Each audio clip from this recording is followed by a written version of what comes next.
বন্ধু বাছাই খুব জরুরি। যাকে তাকে বন্ধু বানানো যাবে না। বন্ধু আপনাকে নিয়ে বান্দরবানের পাহাড়ে রেখে চলে আসবে। এমন এমন ইতিহাস আছে, বন্ধুরা বন্ধুর গোশত কেটে খেয়ে ফেলেছে রান্না করে। ঠিক কিনা কথা বলেন? কারো টাকা দেখে বন্ধুত্ব করবেন না, কারো বাইক দেখে বন্ধুত্ব করবেন না, কারো আইফোন দেখে বন্ধুত্ব করবেন না।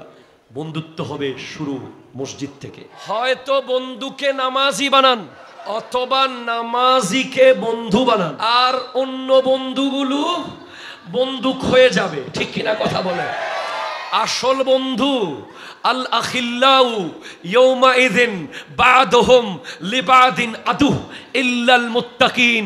এই দুনিয়ার মোটরসাইকেলের বন্ধু, এই দুনিয়ার চার দোকানের বন্ধু, এই দুনিয়ার ফেসবুকের বন্ধু, এই দুনিয়ার অফিসের বন্ধু, এই দুনিয়ার ব্যবসায়িক পার্টনার সব কিয়ামতের মাঠে শত্রু হয়ে যাবে। একমাত্র বন্ধু থাকবে যে মসজিদে বন্ধু ছিল, যে নামাজি বন্ধু ছিল, যে মুত্তাকি বন্ধু ছিল, যাকে দেখলে অনেক সময় ঠেস মেরে বলেছেন আর উজুরাই স্কুলে পড়ে, সে কলেজে পড়ে, তার লেবাসটা একটু আলেমানা ভাব, দাঁড়িয়ে রেখে দিয়েছে, তাকে ওরা মোটর সাইকেলের ওই ভঁ আওয়াজ করে করে বলে আর উজুরাইর। এই ধরনের কথা যারা বলে তারা ব্যাককর। ঠিক কিনা কথা বলে? আসলে স্মার্ট হলো দাড়িতে, আসলে স্মার্ট টুপিতে। ঠিক কিনা বলেন? আসলে স্মার্ট ইসলামী লেবাসে। আপনি যে স্মার্টনেস নিয়েছেন সেটা ধার করা, আর আমরা যেটা নিয়েছি সেটা অরিজিনাল। ঠিক কিনা কথা বলেন? এই যে লোকগুলো বসে আছে দেখেন কি সুন্দর। তাই বলে সব সময় পড়তে হবে এমন বলছি না। কেউ দাঁড়িয়ে রাখলে তাকে ঠেস মেরে হিংসা করা যাবে, কেউ পাঞ্জাবি বলে তাকে হুজুর বলে বলে অপমান করা চেষ্টা করা যাবে।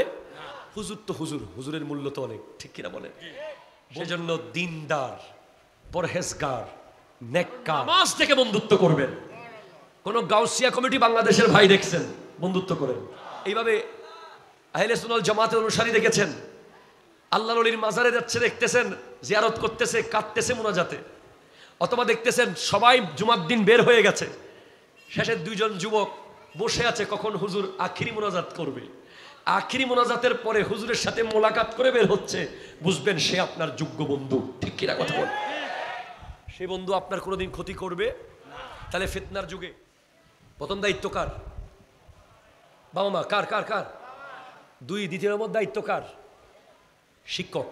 3 নম্বর দায়িত্ব কার? বন্ধু।